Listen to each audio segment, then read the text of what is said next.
বাংলাদেশ বেতার সিলেট। এবারে শুনুন আমাদের স্থানীয় খবর। আসসালামু আলাইকুম। আজ বৃহস্পতিবার 20 ভাদ্র, 10 রবিউল আউয়াল, 4 সেপ্টেম্বর। বাংলাদেশ বেতার সিলেট সংবাদ পড়ছি রেজাউল করিম রাব্বি। টেকসই মৎস্য উন্নয়ন বিষয়ে আন্তর্জাতিক সম্মেলন অনুষ্ঠিত হবে আগামীকাল শুক্রবার সিলেটে। কৃষি বিশ্ববিদ্যালয়ের এই সম্মেলনে প্রধান অতিথি হিসাবে উপস্থিত থাকবেন মৎস্য ও প্রাণী সম্পদ মন্ত্রণালয়ের উপদেষ্টা ফরিদা আক্তার। এদিন সন্ধ্যায় তিনি সুনামগঞ্জ সার্কিট হাউসে মৎস্য উন্নয়ন বিষয়ে মতবিনিময় সভায় উপস্থিত থাকবেন। এছাড়া উপদেষ্টা আগামী শনিবার সুনামগঞ্জ জেলার টাঙ্গুয়ার হাওরও পরিদর্শন করবেন। জুনিয়র বৃত্তি পরীক্ষা নীতিমালা 2025 প্রকাশ করা হয়েছে। মাধ্যমিক ও নিম্ন মাধ্যমিক বিদ্যালয়ে অধ্যয়নরত অষ্টম শ্রেণীর সর্বোচ্চ 25% শিক্ষার্থী এ বৃত্তি পরীক্ষায় অংশ নিতে পারবেন। বাংলা, ইংরেজি, গণিত, বিজ্ঞান এবং বাংলাদেশ বিশ্ব পরিচয় প্রতি বিষয়ে 100 নম্বর করে মোট 400 নম্বর পরীক্ষা অনুষ্ঠিত হবে। গতকাল শিক্ষা মন্ত্রণালয়ের মাধ্যমিক ও উচ্চশিক্ষা বিভাগ এই নীতিমালা প্রকাশ করে।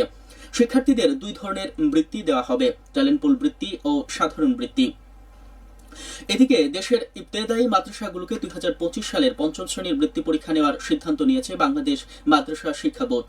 এই লক্ষ্যে ইতিমধ্যে পরীক্ষার মান বণ্টন ও নমুনা প্রশ্ন প্রকাশ করা হয়েছে। পরীক্ষা অনুষ্ঠিত হবে আগামী 21, 22, 23, 24 ও 28 ডিসেম্বর। প্রত্যেক মাদ্রাসায় পঞ্চম শ্রেণীতে অধ্যয়নরত শিক্ষার্থীদের মধ্যে সর্বোচ্চ 40% পরীক্ষায় অংশ নেওয়ার সুযোগ পাবে। 2025 ও 26 শিক্ষাবর্ষে একাদশ শ্রেণীতে ভর্তির তৃতীয় ধাপের আবেদনের ফল গতকাল রাত 8টায় প্রকাশ করা হয়। একাদশ শ্রেণীতে ভর্তি বিষয়ক ওয়েবসাইটে এই তথ্য জানানো হয়েছে। ভর্তি বিষয়ক বিস্তারিত তথ্য কেন্দ্রীয় ওয়েবসাইটে পাওয়া যাবে। নির্বাচিত শিক্ষার্থীদের কলেজে চূড়ান্ত ভর্তির প্রক্রিয়া আগামী 7 থেকে 14 সেপ্টেম্বর পর্যন্ত, আর 15 সেপ্টেম্বর একাদশ শ্রেণীর ক্লাস শুরু হবে। বিএনপির 47তম প্রতিষ্ঠা বার্ষিকী উপলক্ষে র্যালি ও সমাবেশ অনুষ্ঠিত হয়েছে গতকাল হবিগঞ্জের আজমিরীগঞ্জ উপজেলায়।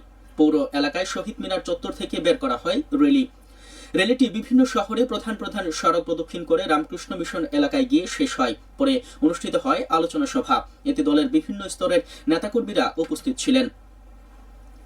মহানবী হযরত মুহাম্মদ সাল্লাল্লাহু আলাইহি সাল্লামের জন্ম ও উফাতের স্মৃতিময় জীবনভিত্তিক আলোচনা সভা অনুষ্ঠিত হয়েছে গতকাল মৌলভীবাজারে। পবিত্র ঈদে মিলাদুন্নবী সাল্লাল্লাহু আলাইহি সাল্লামের উপলক্ষে জেলা ইসলামিক ফাউন্ডেশনের সভাকক্ষে অনুষ্ঠিত সভায় প্রধান অতিথি ছিলেন সাবেক সংসদ সদস্য এম নাসির রহমান। এ সময় বক্তারা মহানবী হযরত মুহাম্মদ সাল্লাল্লাহু আলাইহি সাল্লামের জীবনের বিভিন্ন দিক নিয়ে আলোচনা করেন। এতে আলেম, উলামা, ইমাম, খতিব, শিক্ষার্থী, শিক্ষক ও অভিভাবকগণ উপস্থিত ছিলেন। মৌলভীবাজারের কুলাউড়া উপজেলায় মনু নদীতে নির্মিত রাজাপুর সেতুর নির্মাণ কাজ এগিয়ে চলছে। এতে ব্যয় হচ্ছে প্রায় 100 কোটি টাকা। ইতিমধ্যে প্রকল্পটির 80% কাজ শেষ হয়েছে। বাকি কাজ শীঘ্রই শেষ হবে বলে আশা করা যাচ্ছে। প্রকল্পটি বাস্তবায়ন হলে জেলার 3টি উপজেলার সাথে যোগাযোগ স্থাপন সহ ব্যবসা বাণিজ্যের প্রসার ঘটবে। সড়ক ও জনপথ অধিদপ্তর এটির বাস্তবায়ন করছে। এবার শুনুন কৃষি সংবাদ। নাগলিঙ্গম নামক একটি বিরল প্রজাতির ঔষধি বৃক্ষ রয়েছে মৌলভীবাজার জেলার শ্রীমঙ্গল বাংলাদেশ চা গবেষণা ইনস্টিটিউটে। এই গাছটির আদি নিবাস দক্ষিণ আমেরিকার গায়ানা অঞ্চলে। বন অধিদপ্তর জানায় ঔষধি গুণে ভরপুর এই গাছ দেশের অন্য কোথাও দেখা যায়নি। চা গবেষণা ইনস্টিটিউট এটি শুভাবর্ধক ও গবেষণামূলক কাজের জন্য রোপণ করা হয়েছিল। এটি আয়ুর্বেদিক ওষুধ প্রস্তুতে ব্যবহৃত হয়। 1993 সালের 1 ডিসেম্বর বাংলাদেশ চা বোর্ডের তৎকালীন চেয়ারম্যান ব্রিগেডিয়ার আব্দুল্লাহ আল হেলাল চা গবেষণা ইনস্টিটিউট ক্যাম্পাসে এই নাগলিঙ্গম গাছের চারাটি রোপণ করেছিলেন। শ্রীমঙ্গলের নাগলিঙ্গম গাছ শুধু সৌন্দর্যের প্রতীক নয়, বরং এটি প্রাকৃতিক ওষুধের ভান্ডার। খেলার খবর, ক্রিকেট। সিলেট আন্তর্জাতিক ক্রিকেট স্টেডিয়ামে গতকাল বাংলাদেশ নেদারল্যান্ডের মধ্যকার তৃতীয় শেষ টি-20 ম্যাচ অবিরাম বৃষ্টির কারণে পরিত্যক্ত ঘোষণা করা হয়। প্রথম 2টি ম্যাচ জিতে বাংলাদেশ 2-0 সিরিজ জয় লাভ করে। বৃষ্টির কারণে খেলাটি পরিত্যক্ত হওয়ার পূর্বে বাংলাদেশ প্রথমে ব্যাট করতে নেমে 18 ওভারে 2 বলে 4 উইকেটে 164 রান সংগ্রহ করে। সবশেষে আবহাওয়া। আজ বেলা 1টা পর্যন্ত পূর্বাভাসে বলা হয়েছে সিলেট সহ পার্শ্ববর্তী এলাকার জন্য কোনো সতর্কবাণী নেই এবং কোনো সংকেত দেখাতে হবে না।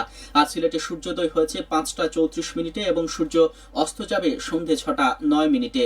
সংবাদ শেষ হলো। পরবর্তী স্থানীয় সংবাদ প্রচারিত হবে দুপুর 1টা 5 মিনিটে।